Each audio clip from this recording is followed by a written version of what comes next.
guys, I'm Joseph, and welcome to another episode of Speak Easy.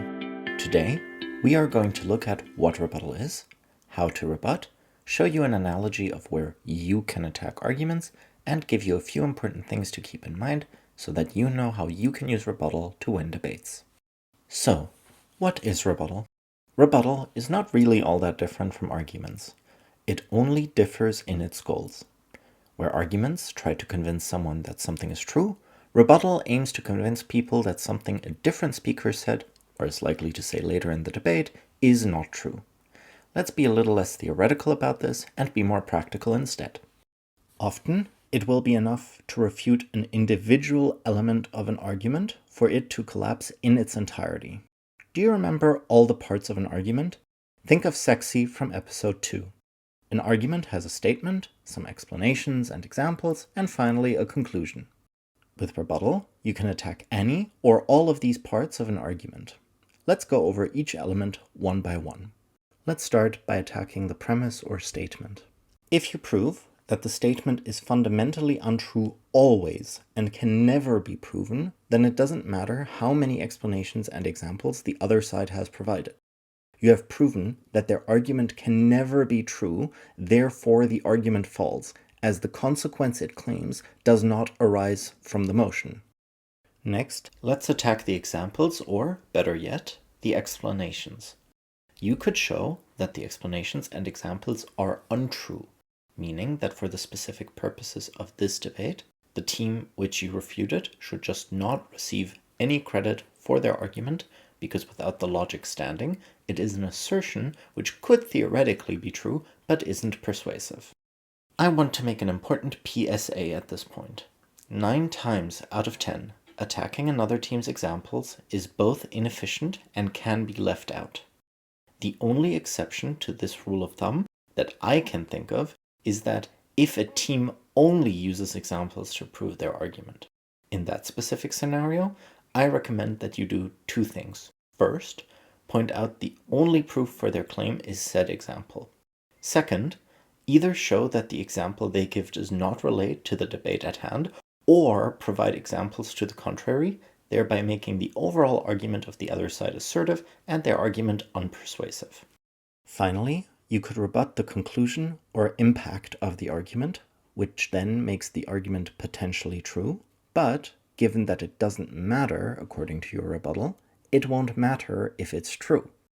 This is where sometimes you'll hear teams say, there's no delta to that case, delta being a maths term for the change or difference. If nothing changes at the end of someone's argument, it's irrelevant if it's true. If you need to refute an argument on all 3 levels, you want to employ the even-if method. The reason for this is mostly rhetorical. If you just claimed the argument can never be true, it seems strange to then go and disprove its logic. So instead you say, even if this were possible, the argument that the team makes is actually not explaining it well either because, and then you give your rebuttal, right? So you go, even if the claim is true, even if the argument is true, all that stuff, it's still unpersuasive. Now that we have a basic grasp on the different levels of rebuttal, let's look at an analogy I use to conceptualize these elements better. It's what I call the gun analogy. The gun and bullets represent the overall argument your rebuttal aims at taking apart. First, we start with disproving the statement, which means that the gun cannot exist, and therefore any theoretically existing bullets or shots fired don't matter because there's nothing here. Next, we disprove the explanation while leaving the impact. You have bullets, your metaphorical impacts, but the gun can't fire, as without the logic, the arguments can't do damage, much like the bullets if they are never fired from the gun. While damage is theoretically possible, it's unclear if it could happen and certainly unlikely to happen. Finally, we disprove the impacts while leaving the explanation. You have the gun, but no bullets. Damage from impacts is therefore theoretically possible, but much like firing a gun with no clip, damage just won't happen. Now that we understand what rebuttal is and how to use it, let's go over a few important things and exceptions to keep in mind about engagement in general. 1. Just because an argument has been made does not mean you have to respond to it. If a team doesn't prove their argument, or their argument is not relevant to the debate, point this out and then move on. I've heard stories of teams sometimes prepping a motion for a different round that was happening at the same time. Obviously, their arguments were not relevant to the debate at hand. If an argument is off-clash, don't bother taking it apart. 2. You are not allowed to rebut your opening. We will go over this in detail when we talk about extensions, but I want to make it absolutely clear so that you are aware of this, just in case you end up not listening to that episode. A judge worth their salt will disregard your quote-unquote aggressively weighing by pointing out that top half loses because their argument is bad. You are breaking the rules of the game. Don't do that. It's also not nice, but more frequently stems from biases against ESL and minority debaters. To put simply, it's unpersuasive, it's bad form, it breaks the rules, and doing it makes you a shit person. So just don't. 3. Sometimes you may not know how to disprove an argument because you just agree that it is true and has a really strong impact. This is perfectly fine. Debates are built around the idea that both sides get to make arguments that could win the debate. If you guys want, I can make an episode on weighing stuff once these basic episodes are done, but if you're already familiar with the concept of weighing, this is where it comes in handy. But just keep in mind that both sides can have valid points and that your job is to prove that your points are more important than theirs. 4. Rebuttal needs to be short and to the point. You just can't spend as much time taking an argument down as the other side spent building it up. If you did, you would not have the time to construct your own arguments.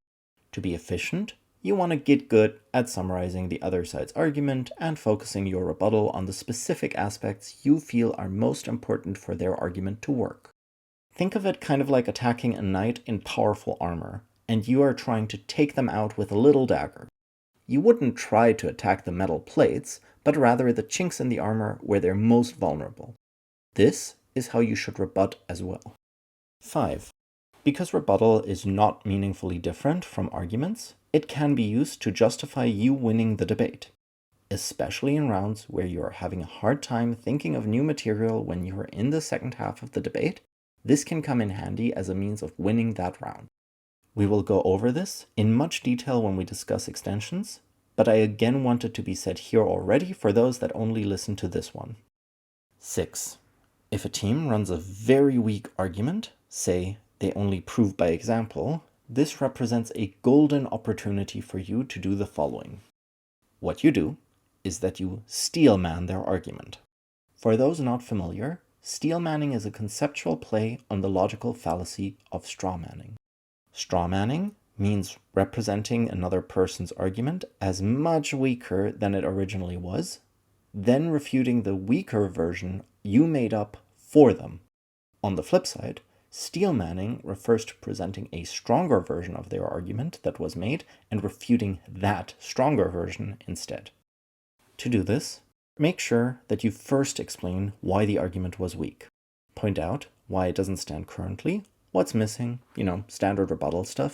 Then fill it in by saying something along the lines of, I will now pretend they had proven these missing links and explain why their argument still loses to us. By doing this, you highlight 3 things, all of which are excellent. First, you demonstrate to the judges that your refutation engages at a higher level than the original argument, therefore making you more persuasive and your rebuttal more true than the analysis of the other team, which means it's less likely for a judge to discredit your rebuttal. Second, you make it much harder for another speaker to later come along and just fill in a little bit of analysis to topple your rebuttal. By raising the level of rebuttal, you place a higher burden on other speakers to engage with you, which insulates you against stronger speakers later down the line who you won't be able to respond to anymore.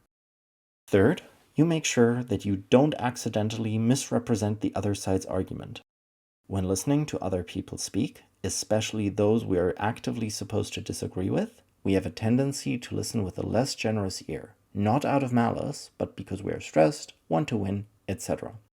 By steelmanning the other side's argument, you hedge your bets that you're not engaging in bad faith, thereby also protecting yourself from your own mistakes. 7. Sometimes you can save a lot of time by integrating your rebuttal. Over time, you may notice that your arguments are often running directly opposed to something the other side says. In debates where your constructive material already engages directly with another team, you want to actively say at the top of your speech, "My rebuttal will be integrated as our case directly clashes with Team X." The important bit here, however, is to make absolutely sure that within your material, you then do the necessary work to explain why your argument beats theirs and to point out the specific places where it engages. If you just say, "My material is on clash and my rebuttal is integrated," but you are just hoping that the judge does the work for you to decide between the two arguments, you are at best hoping for a lucky call, but really asking to lose to that team. This is obviously not the easiest skill to learn and execute well, but given time, it'll help you become more efficient with the limited speaking time you have. Alright, let's have a quick checklist to make sure we caught everything. Today, we went over what rebuttal is and how to use it. We used the gun analogy to conceptualize the different areas of an argument we can take down and why that works. And we talked about some important caveats, exceptions, and tricks for dealing with less straightforward situations. That is all for now. I hope you learned something, and if you have any questions, put them in the comments below or write to us on Twitter at SpeakEasyDebate. And if you like this episode, please share it with your friends or other debaters you know who might be interested in this series. For now, have a nice week, and I'll see you next time.